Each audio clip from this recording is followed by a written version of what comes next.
네, 오늘 코스피가 1% 넘게 하락하면서 1,800선으로 내려왔습니다. SK증권의 이재윤 연구위원 전화로 연결합니다. 안녕하십니까? 네, 안녕하세요. 네, 마감 상황 어떻습니까?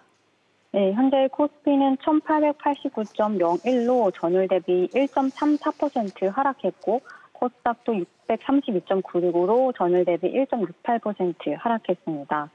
오늘 코스피 내에서 투자자별 수급은 현재 시각 기준으로 외국인이 2천억 원 가량을 매도했고, 기관도 4천억 원 가량을 매도했습니다. 전일 미국 증시는 렘데시비르의 코로나19 치료 임상 결과에 대한 논란이 생기면서 혼조세로 마감했습니다. 렘데시비르는 미국 제약회사 길리어드 사이언스의 에볼라 치료제인데 코로나19 치료에 효과가 있을 수 있다는 기대를 받고 있는 약물입니다. 그런데 이날 영국 파이낸셜 타임즈가 중국에서 진행된 렘데시비르의 코로나19 치료에 대한 임상시험이 실패했다고 보도했습니다. 지난주 시카고 대학에서 진행됐던 임상에서 렘데시비르가 효과가 있다는 소식에 증시가 상승했던 바 있습니다. 그런데 일주일 만에 상반된 뉴스가 나오게 되면서 이날 증시가 변동성을 보였습니다.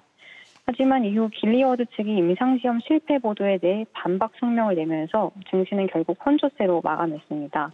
길리어드 측은 중국에서 충분한 임상 환자를 구하지 못해서 조기 종료한 것이라고 밝혔습니다. 국내 증시도 렘데시비르의 임상 관련 논란으로 코로나19에 대한 불확실성이 높아지면서 투자 심리가 악화됐습니다. 또 더불어서 세계 최대 반도체 업체인 인텔이 2분기 실적 가이던스를 낮춰서 잡았다는 소식에 반도체 업황에 대한 우려감이 높아졌습니다. 이에 삼성전자, SK하이닉스 등 국내 반도체 기업들의 주가가 하락했습니다. 네, 오늘 특징적인 업종이나 종목은 어떤 게 있었을까요? 네, 오늘은 코스피 내에서 대부분 업종이 하락했습니다. 이런 가운데 운수창포 업종이 장중 1% 넘게 상승했었습니다. 특히 한진칼이 장중 거의 20%까지 급등했던 영향입니다. 오는 5월과 6월에 코스피 200 그리고 MSCI 코리아 지수의 종목 변경이 이루어질 예정인데 한진칼이 코스피 200과 MSCI 코리아 지수에 편입될 것이라는 기대감이 작용했습니다. 또 한진칼의 경영권 분쟁이 장기화될 것이라는 기대감도 어느 정도 작용한 것으로 보입니다. 지난달 한진칼 주주총회에서는 조원태 회장이 승리했지만 주주총회 이후에도 반대측인 3자연합이 꾸준히 한진칼 지분을 매입하고 있어서 경영권 분쟁이 장기화될 것이라는 기대감이 높아졌습니다. 네, 다음 주 투자 전략 포인트도 짚어주시죠. 네, 어제 우리나라 1분기 GDP 성장률이 전분기 대비해서 마이너스 1.4%로 역성장했다고 발표됐습니다. 이는 지난 글로벌 금융위기 이후 가장 부진한 수치입니다. 코로나19 여파로 사회적 거리두기 그리고 가계 구매력이 낮아지면서 소비 부진이 컸던 영향 때문입니다. SK증권은 현재와 같은 이동 제한 조치들이 계속된다면 2분기에도 실물 경제가 개선되기 쉽지 않을 것으로 보고 있습니다. 하지만 이렇게 펀더멘털이 부진함에도 불구하고 증시는 상승 추세에 있습니다. 지난 4월 초 대비해서 코스피는 14% 정도, S&P 500은 13% 정도 상승했습니다.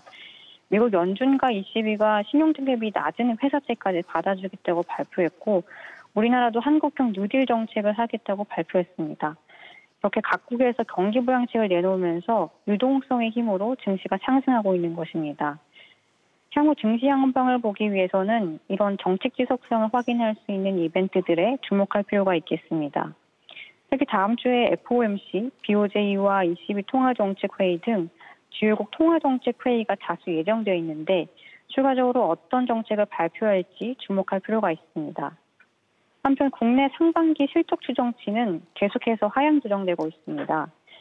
SK증권은 최근 증시가 안정을 보이고 있지만 정책 기대감으로 주로 상승하고 있고 펀더멘털은 아직 부진한 상황이기 때문에 지나친 낙관은 경계할 필요가 있다고 보고 있습니다. 네, 지금까지 SK증권 이재윤 연구위원 연결해서 마감 상황 짚어봤습니다.